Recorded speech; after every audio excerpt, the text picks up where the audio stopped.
পাঠ করছি ঝুম্পা মণ্ডলের লেখা গল্প প্রতিবিম্ব। সুবিমলবাবুর দুই মেয়ে। বড় মেয়েকে নিয়ে তার চিন্তার শেষ নেই। মেয়ের বয়স 28 পেরিয়ে যাচ্ছে।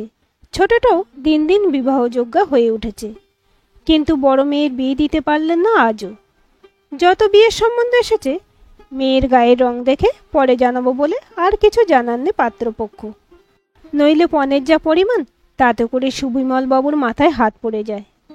দুটো সম্বন্ধ তো বড় মেয়ে মেঘাকে পছন্দ না করে ছোট মেয়ে বর্ষাকে পছন্দ করে ফেলল। কিন্তু সুবিমলবাবু দৃঢ়প্রতিজ্ঞ, বড় মেয়ের বিয়ে না দিয়ে ছোট মেয়ের বিয়ে তিনি কিছুতেই দেবেন না। মেঘা তার লক্ষ্মীমন্ত, গৃহকর্মে নিপুণা, পড়াশোনাতেও ভালো। MA কমপ্লিট করেছে কিছুদিন হলো। চাকরির চেষ্টা করছে, কিন্তু বয়সও তো হচ্ছে। মাথার উপরে দুইজন বিবাহযোগ্যা মেয়ে, তাদের মধ্যবিত্ত সংসারে এবার জন্য এক এক করে দুই মেয়েকে পাত্রস্থ করতে পারলে শান্তি পান তিনি। আজকাল সবসময় চিন্তায় থাকেন সুবিমলবাবু। তার বড় মেয়ে মেঘা কালো হলেও তার মুখশ্রী লক্ষ্য করলে বোঝা যায় একটা লক্ষ্মীশ্রী আছে। কিন্তু ছোট মেয়ে বর্ষার উজ্জ্বল গমের মতো গায়ের রং মেঘার লক্ষ্মীর মতো মুখশ্রীকে ভালোভাবেই নজরে আসতে দেয় না পাত্রপক্ষের। তাই বেশ কয়েকবার বিয়ে ভেঙে যাওয়াতে সুবিমলবাবু ঠিক করেছেন, বড় মেয়েকে দেখতে এলেই ছোটকে ঘর থেকে বের হতে দেবেন না, আড়ালে রাখতে চান তাকে। কিন্তু মেঘা প্রতিবাদ করে, কেন? বিয়ের পর যদি বর্ষাকে দেখে আর তখন যদি আমাকে অপছন্দ করে তখন? এই প্রশ্নে সুবিমলবাবু দিশেহারা হয়ে যান। তবুও তিনি আড়ালে রাখেন বর্ষাকে। বর্ষাও দিদিকে বড্ড ভালোবাসে, সেও চেষ্টা করে নিজেকে সামনে না আনতে। তাছাড়া তার একজন ভালোবাসার মানুষও আছে, যদিও কেউ জানে না সে খবর। তাই বর্ষাও চায় দিদির বিয়েটা হয়ে গেলেই দিদিকে পটিয়ে বাবাকে রাজি করাবে।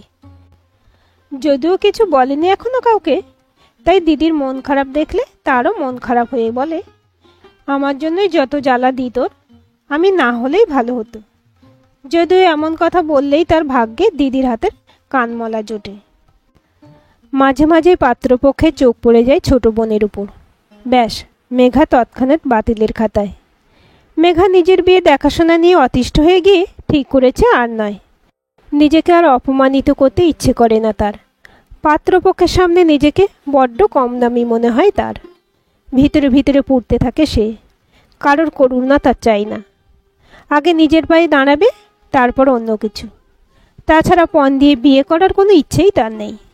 পাত্রপক্ষ যখন পণের কথা ইনিয়ে বিনিয়ে বলে, মেঘার গা জ্বলে যায়। কিন্তু তার গা জ্বললে চলবে না, কারণ পণ না দিলে তার নাকি যা গায়ের রং তাতে সে উদ্ধারই হবে না। এই কথা শুনতে শুনতে নিজের মনটা বিদ্রোহ করে ওঠে ভীষণ রকম ভিতরে ভিতরে। বাবাকে তার জন্য চিন্তা করতে বারণ করলেও তার বাবা বুঝতেই চান না। তার বিয়ের জন্য তার বাবা মায়ের চিন্তা শেষ নেই। তাই মাঝে মাঝে নিজের উপরেই রাগ হয়, মনে হয় মরে গিয়ে প্রাণ জুড়োই সবার। কিন্তু আয়নার দিকে তাকালে যে তার বড্ড নিজেকে ভালোবাসতে ইচ্ছে করে, স্বপ্ন দেখতে ইচ্ছে করে। বড় মেয়ের জন্য তবু পাত্র দেখা শেষ নেই সুবিমলবাবুর। এখনও চেষ্টা ছাড়েননি তিনি। পিতৃদায় যে। সেদিন রাত্রে সুবিমলবাবু অফিস থেকে ফিরতেই মেঘার ডাক পড়ল, কাল নাকি এক পাত্রপক্ষ আসবে। ভালো ছেলে, সরকারি চাকুরে, সুবিমলবাবুর অফিসের কলিগ বিজয়বাবুর ভাগ্নে। মেঘা বিরক্ত হয়ে বললে, আমি বিয়ে করব না বাবা। এমন বলে না মা, তোর বিয়ে না দিয়ে বর্ষার বিয়ে তো দিতে পারছি না, একটা লোকলজ্জার ব্যাপার আছে তো। তুমি ওর জন্য ছেলে দেখো, আমি বিয়ে করব না। এমন বলিস না মা, বড়কে রেখে ছোটর বিয়ে দেওয়া যায় না। তাছাড়া ছেলেটার নাকি মেয়ের গায়ের রঙে কোনো আপত্তি নেই। পড়াশোনা জানা আর সঙ্গে একটু আধটু সংসারের কাজ জানলেই হবে। বিয়ের পরে পরেই বউ নিয়ে মুম্বাই চলে যাবে কি না। আর তাছাড়া মা, আমি কথা দিয়ে এসেছি, এরপর বারণ করা যায় নাকি? কিন্তু কিছুতেই রাজি করানো গেল না মেঘাকে। আর কোনোভাবেই অপমানিত হতে চায় না সে, যথেষ্ট হয়েছে। অবশেষে ঠিক হলো বর্ষাকেই দেখতে আসবে, কারণ সুবিমলবাবুর কথা দিয়ে এসেছেন, নইলে কথার খেলাপ হয়ে যাবে। বাবার করুণ মুখ আর দিদির রাগী মুখের দিকে তাকিয়ে বর্ষা নিমরাজি হলো মায়ের কথায়। ভাবল, দেখলেই তো বিয়ে হয়ে যাচ্ছে না। পরের দিন পাত্রপক্ষের সামনে বর্ষাকে সাজিয়ে নিয়ে যাওয়া হলো।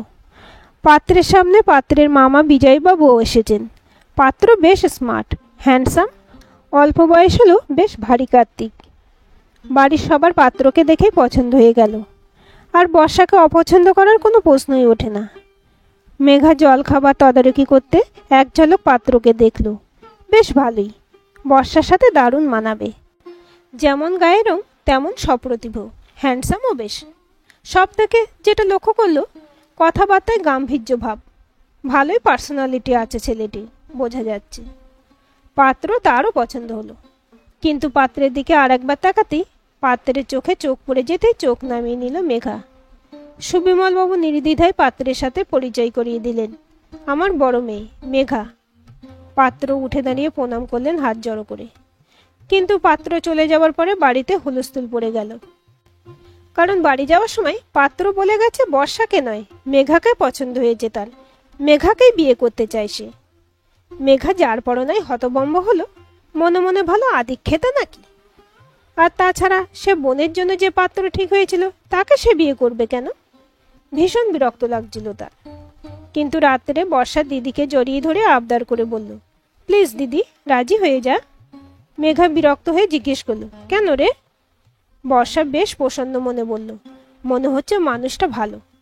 মেঘা একটু রেগেই বলল, থাম তুই, তোকে পছন্দ না করে আমাকে পছন্দ করার কারণ কি হতে পারে বলতে পারিস?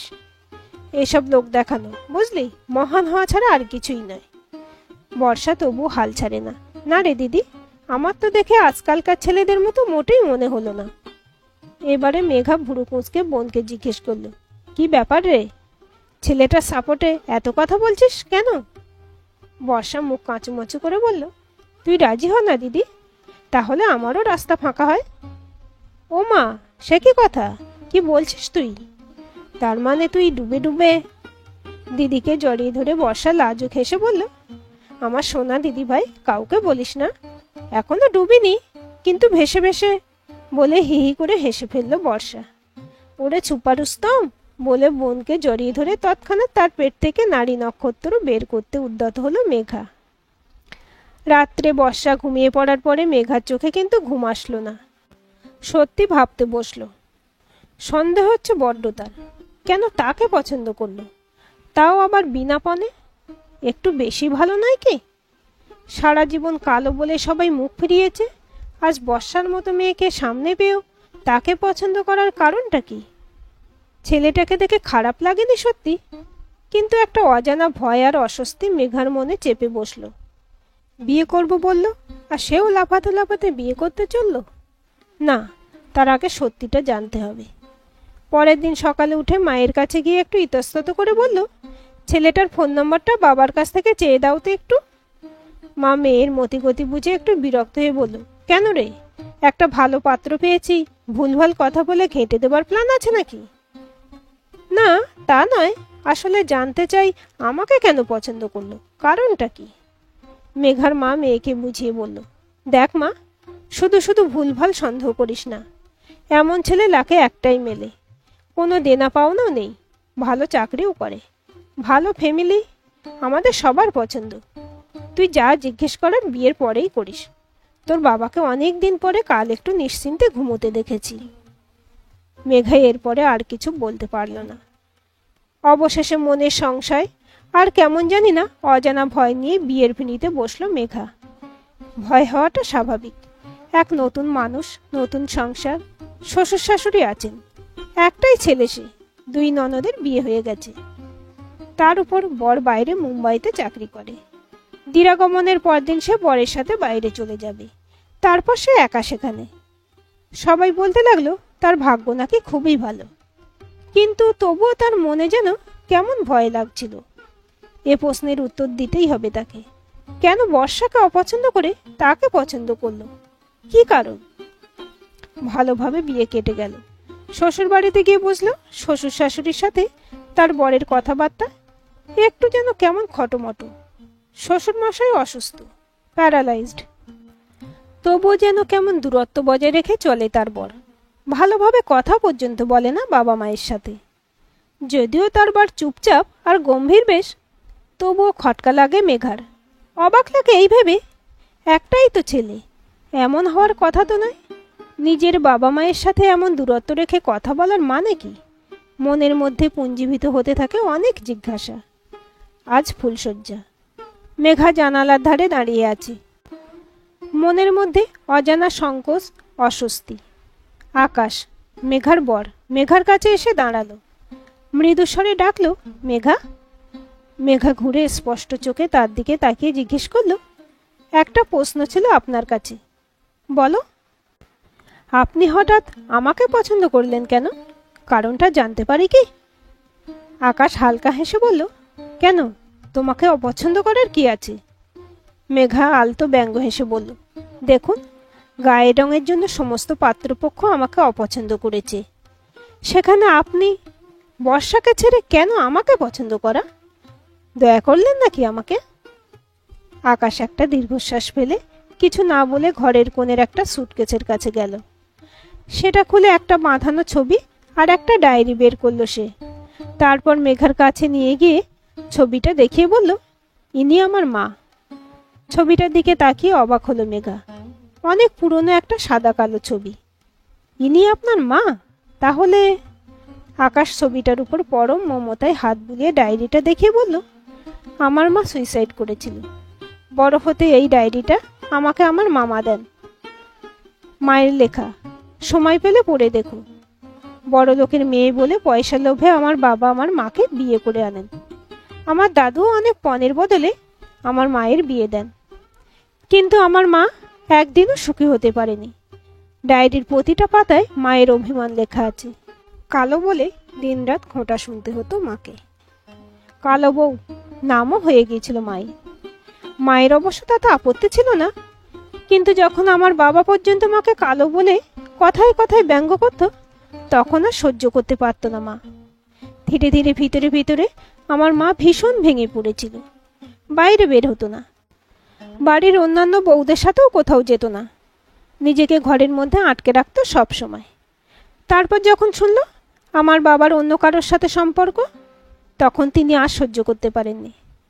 আমি তখন মাত্র 6 বছর বয়স। ওই সম্পর্ক নিয়ে একদিন বাবার সাথে ভীষণ ঝগড়া করতে গিয়ে বাবার কাছে তার রূপ, গায়ের রং নিয়ে ওই মহিলা তুলনার কথা শুনে মা অপমানে আগুনে পুড়িয়ে নিজেকে শেষ করে দিয়েছিল। ওই বয়সে আমিও চিরদিনের মতো মায়ের স্নেহ, ভালোবাসা হারিয়েছিলাম। কথাগুলো বলতে গিয়ে আকাশের গলা ভারী হয়ে গেল। শুনতে শুনতে মেঘার চোখেও জল চলে এলো। আকাশের হাতটা নিজের হাতে নিল সে। নিজেকে ধাতস্থ করে আকাশ ফের বলল, মা মারা যাবার 1 মাসের মধ্যে আমার নতুন মাকে বিয়ে করেন বাবা। আমার বোন দুজনেই এ পক্ষের, কিন্তু আমি ভুলতে পারিনি আমার বাবার বিশ্বাসঘাতকতার কথা। আমার মায়ের মন বোঝার চেষ্টা না করে মাকে মৃত্যুর দিকে ঠেলে দিয়েছিল বাবা। ওনাকে ঘৃণা করতে শুরু করি, আর সেই রাগে একটু বড় হতেই মামার বাড়ির সাথে যোগাযোগ করে ওখানে চলে যাই। এখানে আর কখনো ফিরিনি। পরে পরে শুনেছি প্রথম থেকেই নতুন মা নাকি বাবাকে টাকা পয়সা নিয়ে ভীষণ মানসিক কষ্ট দেয়। আসলে পাপ যাবে কোথায়? বাবার এখন বয়স হয়েছে, তিনি অসুস্থ, ভীষণ অনুতপ্ত। আমার হাত ধরে ক্ষমা চেয়ে কান্নাকাটি করে একটা শেষ অনুরোধ করেছিলেন, বিয়েটা যেন আমি এই বাড়ি থেকেই করি। আমি তাও রাখতাম না, কিন্তু আমার মামাও আমাকে মেনে নিতে বলল, তাই শেষ পর্যন্ত অনুরোধটা রেখেছি।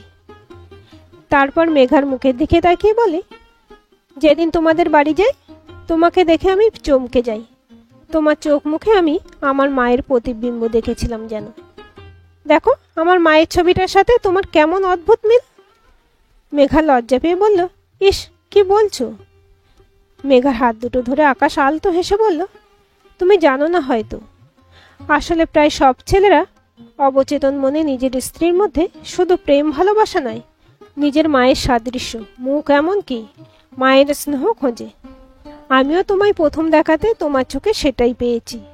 তখনই মনে হয়েছে তুমি সেই, যে আমার মনের ক্ষতে প্রেম, ভালোবাসা আর স্নেহ দিয়ে ভরিয়ে দিতে পারবে। তারপর মেঘার মুখটা 2 হাতে তুলে এক দৃষ্টে তাকিয়ে গভীর আবেশে আকাশ জিজ্ঞেস করল, কি পারবে তো? মেঘার ভয় সংকোচ অনেক আগেই চলে গিয়েছিল। এখন মনের ভেতরটা আকাশের প্রতি ভীষণ ভালোবাসায় ভরে গেল তার। আকাশকে ভীষণ ভালোবেসে 2 হাতে জড়িয়ে ধরে বুকে মাথা রেখে বলল, পারবো গো পারবো, খুব পারবো। আজকের এই গল্পটি আপনাদের কেমন লাগলো কমেন্ট করে জানাবেন। ভালো লাগলে অবশ্যই একটা লাইক দেবেন আর চ্যানেলটা সাবস্ক্রাইব করে সাথে থাকবেন।